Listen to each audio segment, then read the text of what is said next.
நாமும் தெரிந்து கொள்வோம், மற்றவர்களுக்கு நல்லதை சொல்லிக் கொடுப்போம். இன்றைக்கி என்ன பார்க்க போகிறோன்னா, மரக்கன்றுகளின் வகைகள் பற்றி பார்க்க போகிறோம். இது எங்கே இருக்குன்னா, திருச்சி மத்திய பேருந்து நிலையம், அதாவது பழைய மத்திய பேருந்து நிலையம் அருகில் கஜப்பிரியா ஹோட்டல் பக்கத்தில் ஈசா நர்சரின்னு உள்ள மரக்கன்றுகளின் வகைகள் பற்றி பார்க்க போகிறோம். இங்கே மரக்கன்றுகளின் விலைகள் பார்த்திங்கன்னா 10 ரூபாவில் இப்போ கொடுத்துட்ருக்காங்க. முன்னாடி 2019 பார்த்திங்கன்னா 7 ரூபாவில் இருந்துச்சு. அப்போலேருந்து நாங்கள் வாங்கிட்டுருக்கோம். சரி, இது 10 ரூபானால நிறைய பேர்த்துக்கு தெரியாது, தெரிஞ்சுக்கணும் அப்படின்றதுக்காண்டி இந்த வீடியோ உங்களுக்கு ஷேர் பண்ணுறேன்.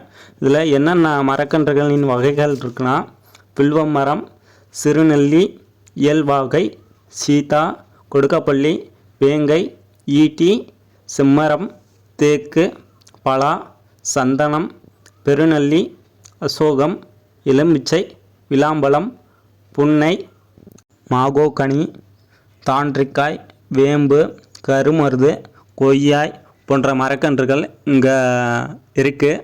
அதே மாதிரி இங்கே மாங்கன்று கிடையாது. கொய்யா கன்று இப்போ தான் வந்திருக்கு. இப்போயும் கொடுத்துட்ருக்காங்க. தேவைப்படும் நபர்கள் வாங்கிக்கொள்ளவும். அதே மாதிரி இங்கே மரக்கன்றுகள் மட்டும்தான் இருக்குது.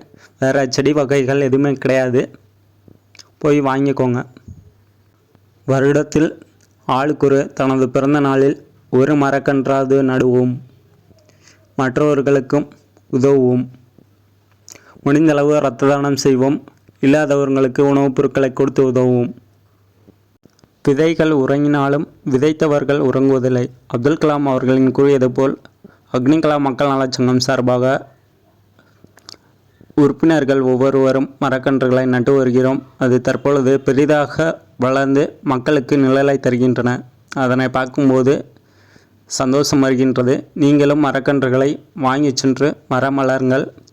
அதேபோல் மரக்கன்று கூன்றுகள் பள்ளிக்கூடம், காலேஜ் போன்ற இடங்களில் கூண்டு வேண்டுமென்றாலும் பள்ளிகள், கல்லூரிகளின் சார்பாக நெடுஞ்சாலைத்துறையிடம், அதாவது டோல்கேட் அருகில் உள்ளது, இங்கே போய் மனு கொடுத்தீங்கன்னா கண்டிப்பாக அவங்க கூண்டுகள் தருவாங்க. மரக்கன்றுகளை வைக்கும்போது கூண்டுகளும் வைங்க. சிலர் மரக்கன்றுகள் வைக்கிறாங்க, கூண்டுகள் வைக்கிறதில்ல, அதே மாதிரி பராமரிப்பதில்லை. நீங்கள் சிறு வயதில் குழந்தைகளைப் போல கவனித்தால் பெரிய வயதில் மரங்கள் நம்மை காப்பாற்றும்.